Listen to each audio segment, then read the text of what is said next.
Hey everyone, it's Siobhan here. Today's hair idea was inspired by the History Channel show Vikings, and this is the character of Ragnar. Season 2 is premiering tonight, so I thought it would be appropriate to upload, and this is something that I've been asked to do several times. A year ago, I did a Lagertha-inspired hair idea, and I was really surprised at how many of my fellow hair nerds here on YouTube liked that. But I kind of shied away from doing Ragnar just because a girlfriend of mine, Misha, she put out a video where she sort of broke Ragnar's hair down into several different versions, and I just didn't think there was any way to improve upon perfection. I will have her video linked in the underbar below. I think this current version could probably be done by a man or a woman. There's no braiding involved at all. You just need a few little elastics, and there are bobby pins in here. I know that kind of scares guys sometimes, like the female sort of hair accoutrements, but I promise bobby pins aren't scary and they really do hold styles together. And you can get them really cheap in just about any drugstore. And then the only other thing that I have in my hair is just a piece of suede, and I chose a light green because I'm a girl, but if you're a guy you can do like brown, black, navy, any of those colors. You could probably use some yarn or ribbon or whatever. The only other thing that I can think of about my particular interpretation is that if you happen to be a dude and you have the actor's haircut where the sides are shaved, then you can probably skip the whole second half of this video. But I'm a girl, I'm not shaving my head, so I just kind of pulled it into a ponytail, and hopefully that sort of gives the illusion of having shaved sides. I don't know.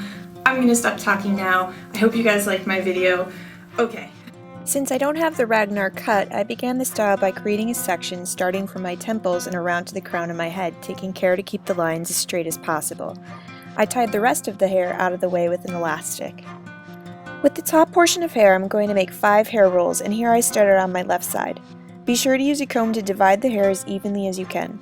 To make the actual roll, you begin with the hair nearest your forehead and twist. It doesn't matter which way, you can go left or right. As you go down the length of each of these tiny individual sections, add the hair in, always twisting in the same direction. Like I said in the intro, using bobby pins probably seems unattractive to most men, but if you're willing to try it, it's surprisingly easy to do. Open the pin slightly, place the rolled hair in the center of the pin, and push it in against the hair. And now just repeat these steps: divide, roll, and pin. For those of you who really hate the idea of pins, try rubbing some heavy hair wax into each section before twisting. The product may help keep the shape in place without any hair accoutrements. Just know that you can find lots of pins in all sorts of shapes and colors, and if you buy a batch that match your hair tone, you probably won't even see them once they're in your hair. When all 5 twists are done, tie them together. Here I'm using small clear elastics because they're secure and hide well in my hair. Now this part's for the girls. Section hair on either side of your head, comb it back, and then tie it together under the first ponytail. If you want it to be really slick, use a little hairspray or pomade. Next, section hair from the sides of the lower part of your head, and again comb them back and tie them under the second ponytail. And lastly, gather any remaining hair and make a 4th ponytail. Technically, you could just gather all loose hair into a one-shot ponytail, but I tend to think, at least on my own hair, that it always looks tidier when I gather the hair section by section. Here, I'm grabbing up the first 3 ponies into one and securing them together. I chose to leave the 4th one out to maintain my length in this style. Tuck your suede or leather under the elastic of your ponytail and wrap it around the base as many times as you like. When you feel satisfied with your starting point, begin wrapping the leather down the loose hair. As you near your ends, switch directions and wrap the hair some more, this time going up the length.